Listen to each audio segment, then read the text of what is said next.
Welcome, foolish mortals, to the Dream a Fantastic Dream podcast. We are your hosts, your ghost hosts, Jared Covert, Skylar Gifford, Armida Flores, and Troy. Hi guys, welcome on back. Oh my god! That was phenomenal. Oh, my Wow! I Oh. wanted to keep a straight face, but I couldn't. Oh my gosh, it was so good. My heart felt like I was there. stopped. Oh, Oh, emo. Dude, that was Okay. amazing. whew. That's what happens when you're a base. All right. So in today's episode, we decided to do a Haunted Mansion style theme. So we are actually deep diving into the history and backstories of the Haunted Mansions around the world, from Paris, Shanghai, and Tokyo, and Disney World and Haunted Mansion Holiday. So I'm really, really excited. All right, so before we start, a little bit of show notes. So we just started a new Google form to gauge every episode. So you guys can leave us reviews and stuff like that, just so it's a little more easy to engage with us, and fix anything that you think we should, as well. Just a little one-on-one stuff for the show. And same with the Discord. We have our Discord up. Someone said we don't really engage enough, so we have that there as well. If you guys want to hang out with us and get to know us a little bit better, that is also there to just interact and hang out. So that's all I have for now. Yeah. All right, so jumping into the news, who wants to take over? I believe it is my privilege to begin the show notes today, or the news today. As of October 21st, it has begun to snow on Sleeping Beauty's castle. So the snow caps on Sleeping Beauty's castle are slowly being installed in time for the holiday overlays that will kick off on November 12th. I think literally every California Disney Instagrammer has taken a picture in front of the partially snowed on castle. This is good news for me because the first day of Christmas there is the first day of my vacation. So let's get a move on. I'm ready. Nothing I would like says that to hurry up. Yes. nothing says Halloween like snow on the castle. Yes. At the time of yeah. recording, this is before Halloween. Yeah, and I find I'm dressed as Oogie Boogie right now. So I find that it's I'm right in that sweet spot of Christmas and Halloween right now. But in other Christmas news in California, the new holiday shop at the Disneyland Resort, Plaza Point, is now open on the northeast side of Main Street, USA. Disney Parks has released a description of the shop saying that it will accommodate not only classic Christmas decor, ornaments, and other collectibles, but it will also feature celebrated holidays all year round, such as Lunar New Year, Easter, and Halloween. I absolutely love that. I love that they're That's gonna doing be more awesome. than just Christmas stuff. There's just, Yeah. I don't know, it's so cool that they're bringing in other holidays that you wouldn't really think about, Easter. I'm shocked that they're doing anything for that. So I don't know. Valentine's Day probably too. Yeah. Oh, And, yeah. I hope, I'm crossing my fingers. You can't see it through my glove, but I'm crossing my fingers for Day of the Dead as well. I really hope that they do that. Oh, yeah. Ooh, yes. I'm sure they would. Yeah, Mhm. definitely. All right, my turn. The Disney Cruise Line is joining the iconic Macy's Thanksgiving Day Parade to feature a float inspired by the upcoming Disney Wish entitled Magic Meets the Sea. This float will feature 15 characters from Disney parks, including Captain Minnie Mouse, Princess Tiana, Aladdin, and Jasmine, Cinderella, and more. Which I'm really excited for this because, the Thanksgiving parade, I love the Thanksgiving parade. I don't know if you guys do. Oh, yeah. but For Yeah. Oh sure. yeah, Definitely. for sure. Yeah. it's always a good time. And also, Mhm. I love Disney Cruise Lines. I've never been on one, but it would be nice to go on one. Imagine all putting in a bunch of money and then doing the Dream Fantastic Dream cruise. Just all going on a Disney cruise or something. That'd be so Buy cool. our merch. Oh, Buy honestly. our Let's do it. merch. That'd be really cool. Okay. Over in Disney World, they have announced that the International Festival of the Arts in Epcot will make its return on January 14th of 2022, and it will run through February 21st of 2022. A new Disney on Broadway concert series will be joining the lineup at the American Gardens Theater in the World Showcase. And when I say I'm so excited about this, I'm so excited to hear the music that they're going to bring over to Epcot. Yeah, for sure. Did you watch the Disney on Broadway Disney Plus special that they had? Yes, I did. I'm expecting that. That's what I'm expecting out of this show so at Epcot. So am I. And then over in Hong Kong Disneyland, they have made significant progress in their construction of Arendelle, World of Frozen. When last we were updated, we saw that the Ice Palace structure had begun but was not completed. Almost the entirety of the basic structure is now done. And I know, Armida, you're not a fan of Frozen, but as a fan of Frozen, I'm really excited to see Elsa's full castle. I wanted you to do that piece of news specifically because I knew you would care more about it than I would. Honestly, I'm just excited for that whole area. Like, I really want to go and see it because they're not doing just Frozen, they're doing Peter Pan as well and Entangled. Yes. Yeah. Tangled definitely deserves some love too. Yeah. So oh, yes, it does. I would go for that. Yeah.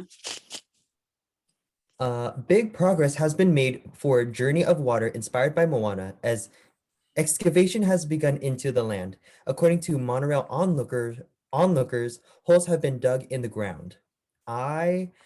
I'm excited because I love Moana, one of my favorite movies of all time.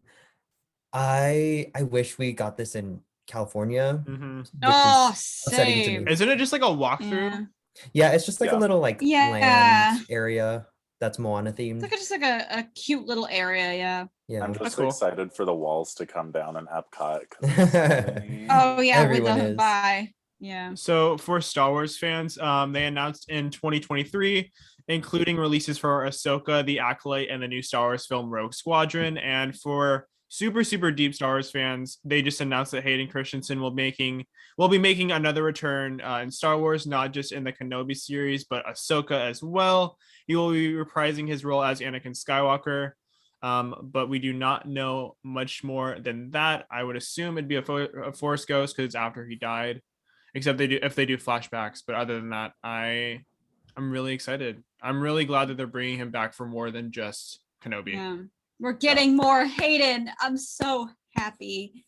I know. It's what he deserves. That's true. Yeah. And then to start it off, as Disney fans, I'm sure we are all familiar with not only the Haunted Mansion ride itself, but the incredible history and what it took to bring this beloved attraction to life. From Raleigh Crump's Museum of the Weird to the debate of whimsical versus frightening to carrying on without Walt Disney himself at the helm. The Haunted Mansion, it's been through a lot. Its ride story and its history is legendary. But today we're going to be deep diving into the 4 tangent attractions all over the world. And I'm going to start over on our East Coast, over in Walt Disney World. It was originally its opening day attraction for Magic Kingdom, opening on October 1st, 1971. And the backstory, I feel, for our Haunted Mansion isn't as clear. So for those who don't know, this is what it's supposed to be. When passing the graveyard gates online, 6 head busts, 2 on one stand, contain the Dread family, a family that killed each other for wealth. The members are Uncle Jacob, Bertie, Aunt Florence Dread, twins Wellington and Forsythia, and cousin Maud. Bertie killed Jacob with poison from his snake. Florence killed Bertie for revenge with her gun. Wellington and Forsythia killed Florence as revenge for Florence doing a rogue shot and killing their pet canary. And Maud killed the twins with her croquet mallet. And then Maud ended up accidentally killing herself by forgetting that she put matches in her hair to hold her bun together and setting a fire that killed her. Oh no! My God. I feel like people can get so creative with ways to murder people. I don't know whether I'm impressed or frightened, but that was stunning. Really, I actually did not know that. I love how they have that in the queue, though. Yeah, how it's like you're trying to figure out the mystery of who did what. I don't know. It's really sick. Yeah, it's weird though how it's not like a big part of the attraction, but I really appreciate the backstory. Yeah, for sure. this was something I also learned. I didn't know that that was originally there. I mean, I've seen the busts, but I never knew that it was like, oh, this is their mansion. Mm. Oh, okay. Yeah, so this is like the Dredd family's house. That's why that's Interesting. the Okay. backstory.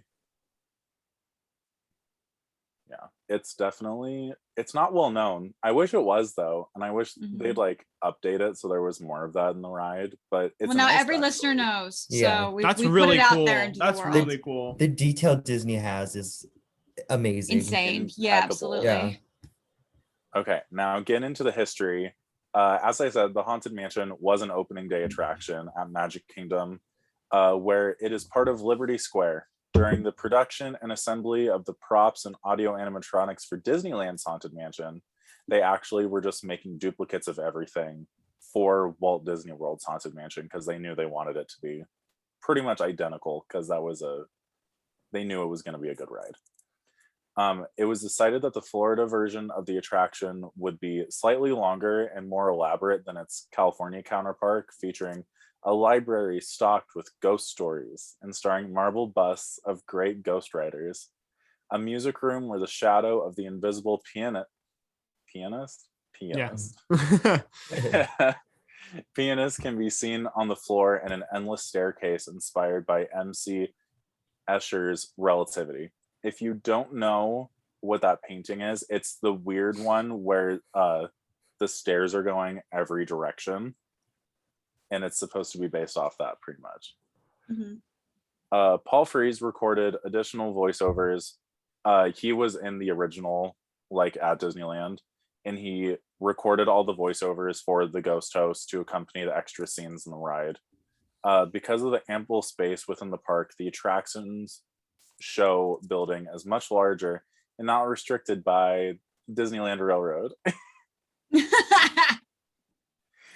So a little extra history about that actually, where Disneyland goes under the railroad and you actually do move in the stretching room. At Disney World, it's not an elevator. The ceiling moves up. Oh. Yeah. So you don't. I've been on it once, so I wouldn't know. But yeah, okay. So you don't actually move, but Disneyland you do. Yeah. Yeah, I think Disney down Florida the or showroom. California, I think is the only stretching room that actually moves. Interesting. And then I just have a few characters that are, I think, iconic for Haunted Mansion that I wanted to kind of share the history about. And we're going to start with Madame Leota. And Yes. Madame Leota is a fan favorite. I love her. Yeah, she is. She appears in the ride as a head encased within a crystal ball. She is the spirit of a psychic medium conducting an otherworldly seance in an attempt to summon spirits and assist them in materializing. Her ghostly I can't talk tonight, guys. It's okay. You're good. You killed the opening. You can do no wrong. Oh, yeah. You got this. Her ghostly head appears above a table in the middle of her dark chamber, from which she speaks her incantations. Musical instruments and furniture levitate and make noises in response. And she was played by the famous Imagineer Leota Toombs, which is, if you're on the ride, the face of Madame Leota is this Imagineer's face. And then Eleanor Audley, who was she was pretty active with Disney as voice acting. She did the voice for Madame Leota. And then in 2001, a tombstone for Madame Leota debuted at the Walt Disney World's Haunted Mansion. The tombstone reads, "Dear sweet Leota, beloved by all, in regions beyond now, but having a ball." And I love the puns in that. It's such a dad pun. If you notice, like in the Haunted Mansion, there's so many dad jokes. Yes. Like same Yeah. with Jungle Cruise. It's really great. Yeah. There it is. The face of the tombstone periodically shifts and opens its eyes. So like sometimes if you're walking, I don't know if they have this in Disneyland, but if you are like standing in the queue line, her face is originally closed, and sometimes you'll look at her and she'll just open her eyes and like look. Oh my gosh. And it's kind of a jump scare if you don't know she does it. Yeah. I love that. That's awesome. In 2007, after Walt Disney World's Madame Leota was given the ability to float above the table in midair. So before 2007, she was just sitting on the table, but Mhm. after the refurbishment, she's now in the air with wires. She also appears at the end of the ride as the miniature lady in white, beckoning people to come back with her death certificate. I didn't know that was supposed to be Madame Leota. I thought it was supposed to be Constance. Yeah, Oh, that I But- thought so too. But you learn new stuff every day, and I guess so. they call her Little Leota. Like all the cast members call her Little Leota. And that's the only Madame Leota that is faced and voiced by Leota Tunes. That's awesome. So if you want to know what she originally sounded like, if you listen to her say, "Don't forget your death certificate," that's her original voice. Actually, what's really cool, I don't think they do this anymore, but before they would actually like give out death certificates if you would ask for them. So you could Yeah. get your own death certificate at the Haunted Mansion. I love that. I don't think they do that anymore, but that's really cool. I wish Mhm. they'd do That's it again. awesome. wish. Yeah. My second person I would like to talk about is Constance Hatchway. If you don't know who Yes. The Constance queen. the The absolute queen herself. During the 2007 refurbishment was when she was actually given her name. Originally, she was just known as the bride, but now she has her name, a new look, and a backstory. In the late 19th century, Constance married and murdered at least 5 wealthy men and inherited their fortunes. Her ghost utters sinister variations on classic wedding vows as a hatchet materializes in her hands. The visible beating heart from the previous versions of The Bride, if you watched Muppets Haunted Mansion, they have Constance in it, and she has a glowing heart. They took that out. I don't know why, but Wasn't that called like the Heartbeat Bride or whatever? yeah? Like before, yeah. They have it. If you go on the Haunted Mansion in California for Nightmare Before Christmas, they have that same bride in the corner of the attic. Yeah. Mhm. The thing that I like about it though is that they kept the audio in the soundtrack. So like when you're going through it, you can't see it, but you can hear like her heart beating, and I think it's ooky spooky. It Ooky is spooky. definitely. While much of Constance's story is left to the imagination, there are some hints in the newly decorated attic that give guests some insight into the character. A series of wedding photographs can be seen among various gifts and ceremonial trappings, and as guests pass each photo, the heads of Constance's former grooms disappear while the number of pearl necklaces around Constance's neck grows. So in the first picture, she doesn't have any. And then when she's like her full animatronic, she has 6 around her. Oh, for how many people she Wow. killed? Mm-hmm. Interesting. Okay. Wow. I did not know that. Sorry, 5. In the last photo, Constance holds a rose while posing next to her groom, George Hightower, which we'll get into later. This echoes the portrait in the stretching room of a much older Constance holding a rose as she sits atop the tombstone of her late husband George, whose stone bust has a hatchet lodged in his head. Though Constance's ghost manifests as a young woman, she apparently lived to see in old age, because you see it in the stretching room. And my final characters I would like to talk about is the Hitchhiking Ghost, because who doesn't love a good Hitchhiking we love them. Ghost? The Hitchhiking Ghosts are a trio of ghosts who appear near the ride's conclusion. The trio are said to be the attraction's mascots due to their appearance and mini merchandise, and are also known as the Funny Ghosts, which I think is kind of funny because I didn't know that, but I've also always called them the Funny Ghosts. They are, what does this say? I can't read my own sentences. It says they are tongue-in-cheek send-up of urban legends involving phantom hitchhikers. Near the end of the ride, the trios are encountered standing together inside a crypt with thumbs extended. They hitch a ride with guests traveling in the doom buggies and appear alongside them in mirrors.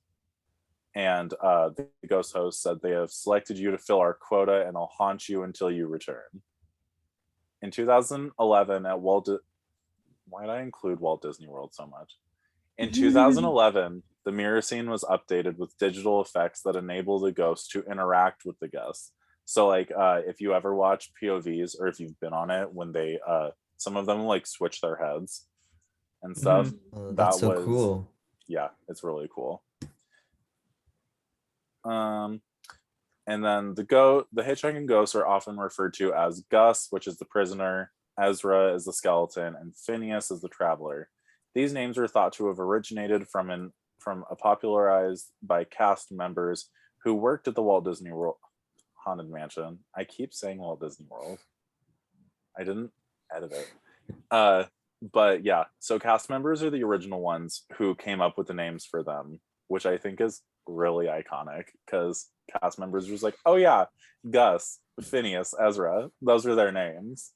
And then that's what spread to the fans and popularized it. Since then, the names have appeared on merchandise for the characters and in various media licensed Disney.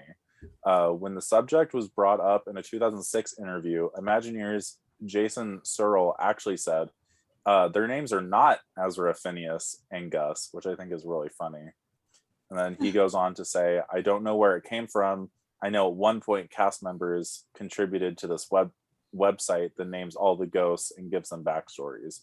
None of those have any basis in Imagineering stories or anything like that, but somehow Ezra, Phineas, and Gus in particular managed to stick. So in the book, about the only thing I could do is acknowledge that and say it's not official, but acknowledge it at the same time. So that was a direct quote from that Imagineer, pretty much saying they're not real names, but now Disney has licensed them as real names. Oh, I love that. Yeah. And it was because people. Yeah, exactly. When the interactive queue was installed outside of the attraction in 2011, tombstones with the names Gus and Ezra were added. Also added was a tombstone for Phineas Pock. Yeah, Pock. Though this is a reference to the singing bust character and not the traveler hitchhiking ghost. So Disney's like trying to put it in there, but not put it in there at the same time. It's interesting. And then, the Haunted Mansion features a ride-through tour in Omnimover vehicles called Doom Buggies, and a walkthrough show is displayed to riders waiting in the queue line. The attraction utilizes a range of technology from centuries-old theatrical effects to modern special effects, featuring spectral audio animatronics. And my favorite, personally, is the dining room when all of them are flickering, because that is such an old theater trick, but the fact that it works so well in that room, I love it to death. And then that's what I have for Walt Disney World. That was a mouthful and a lot of me screwing up, but it's fine. I enjoyed it. You did a It's good fine. job. Honestly, good job.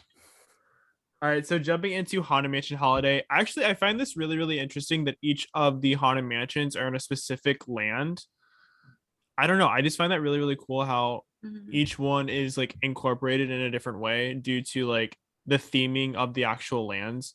So mine is in New Orleans Square, kind of similar to yours, Jared. But so mine opened October 3rd, 2001 for Haunted Mansion Holiday. And the backstory, the Haunted Mansion Holiday takes place shortly after the events of the film that it was conjoined with. So Nightmare Before Christmas, where Jack Skellington had tried to create his very own twisted Christmas in a Halloween style overlay in the movie, now discovers the Haunted Mansion. Home to the 999 happy haunts, he decides to spread joy to the mansion's gloomy residents for the holidays. Jack and his creepy crew from Halloween Town bring hundreds of Jack's original evil creations to life to bring out the chilling holiday for the grim grinning ghosts, inhabiting the abandoned house, setting the stage for the ride itself. I had no idea that was the whole premise of it. Yeah. But I love that. So it's like, so good. Basically, you are stepping into the film, which is really, really cool. So that world is connected to our world, which is like the movie, how they had obviously Jack go out and for Christmas and deliver the presents or whatever, but you're stepping into their version of Halloween Town per se. Well, not really, but you know the idea. Mhm. Mm-hmm. So from there, so there's two similar overlays, the Country Bear Christmas Special and the other predecessor, which is the Small World Holiday Christmas ride, which I know is Armita's favorite. Hello. They had already been so successful for some time that they thought the Haunted Mansion needed its own thing, just due to the popularity of the attraction. So Disney considered retelling a Christmas Carol, but decided against it due to the attraction setting in New Orleans Square and the incongruity of bringing Santa Claus into the eerie environment of the Haunted Mansion. Instead, they decided to base it on The Nightmare Before Christmas after considering which Disney character would celebrate Christmas in the Haunted Mansion. Should Santa ever come to the Haunted Mansion in some sort of journey? So Steve Davidson took the idea and worked with Walt Disney Creative Entertainment to develop the overlay. But one issue that Disney had to deal with was the fact that many of the key performers in the original attraction had died years before that. So everyone who had a huge hand in the Haunted Mansion in the 60s had all passed away, which was really, really hard for them to really move on an indie project for that attraction. But Leota, oh my gosh, Loetta Toombs' daughter, Kim Irvine, reassembled her mother and thus chosen to perform in her place as Madame Leota. She also took the place of Eleanor Adley, who provides the voice of her as well. And the singing busts were then topped with jack-o'-lanterns and given computer animated singing projections. That honestly is such a cool thing that they were able to do, and really changed the audio animatronics in a really, really cool way. Instead of having the singing busts, they were the singing pumpkins from the film, which were really, really cool. So, what?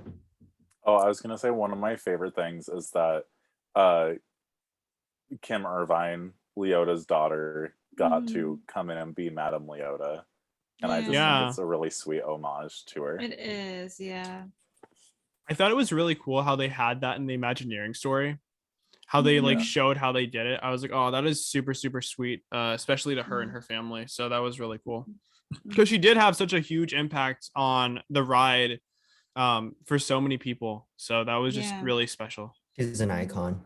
No, well, didn't she get the Disney Icon Award thing? Yeah. Am I wrong? Yeah, She did? I think so. Something like that. Yeah. Because I know there was only like a certain amount of people who have ever gotten that just due to how much they had done for the company or whatever. And I find it really interesting that it's moving away from like the creative aspect of Disney now into the actual actors and performers for the films. I don't know how I feel about that, honestly. I wish it stayed with the Imagineers just due to how much they had like put in. I guess it makes sense because I know like Robert Downey Jr. has done so much for Marvel and that kind of thing. I don't know, but it's just interesting to think about. Entertainment needs a win. Yeah. Right, Jared? Oh, no, for sure. Yeah. So the layout and the facade, it was completely redecorated with jack-o'-lanterns, candles, and a countdown clock for Christmas Eve, like they had in the film. Jack's sleigh was landed on top of the roof and had a twisted Christmas recipe dangling from it. A scarecrow wearing a Santa Claus outfit stands in the front yard. Now Jack and Sally are actually greeting guests on the balcony as well.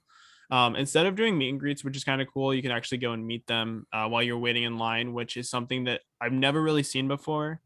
And I think they're doing it in a really, really good way where you don't have to feel like you have to meet the character, but they're just out and around, which is really cool. Yeah, they're in their like element.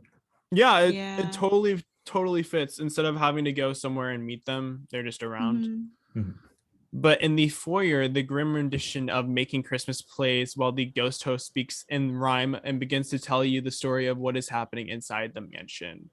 Large stained glass paintings align the walls depicting innocent Christmas scenes, and the ceiling itself is stained glass, showing a wreath in a large bow tied in a knot.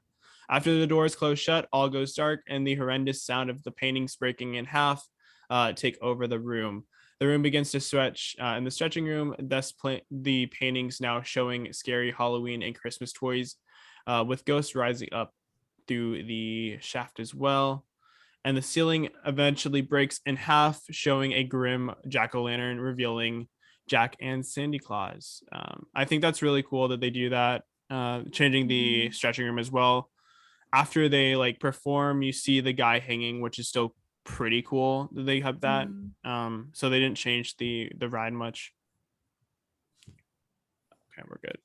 So guests float past an endless hallway with bone decor all around, and Zero floats by barking happily while another bone floats at the end with a tag reading to 0. So in the conservatory, a group of flowers have sprung to life and now form a choir. A man tries to escape his Christmas wrapped coffin, but the vampire teddy bear sits atop of it with a hammer in his hand. A monstrous man-eating wreath waits above the guests, reaching out to grab them, one arm outstretched and the other is caught on a light fixture, so it is hanging right above you, which is super, super cool. I know it's such an iconic thing from the Nightmare Before Christmas, so the fact that they have it is really cool. Yeah. In the seance room, Madame Leota recites the 13 days of Christmas, her 13 Christmas gifts. Tarot cards showing all of her gifts around Halloween Town, as well as the residents who give them to her float around the room. While the vampire teddy bear sitting across the chair rings small bells to signify the ghost coming to life in the seance room, as well as a zombified Nutcracker imitates Leota chanting her incantations. As the happy haunts finally begin to materialize in the ballroom, a giant gingerbread house sits on top of the table. I absolutely love this. I love how like every Best year part. it is completely changed in some sort of way. This year they have parts of all of the gingerbread houses from every single year, which is super, super cool as well. Isn't it real gingerbread too? It is real Yeah, gingerbread, it's yeah. real. And they pump out the scent, which is amazing. Disney park scents are the best. Mhm. It's so good. As well, an immense Christmas tree surrounding by presents in the middle of the room with glowing skulls and jack-o'-lanterns, as well as ornaments and ascending with spiders grabbing different lights. Like everything else in the house, the tree died a long, long time ago with one green branch at the top. So it still is clinging to life in the dead center of the room, which is cool. A ghost train travels in a small circle at the base of the tree, and ghosts dance around the tree with all the presents while the ghostly organist plays Kidnap the Sandy Claus from Nightmare Before Christmas.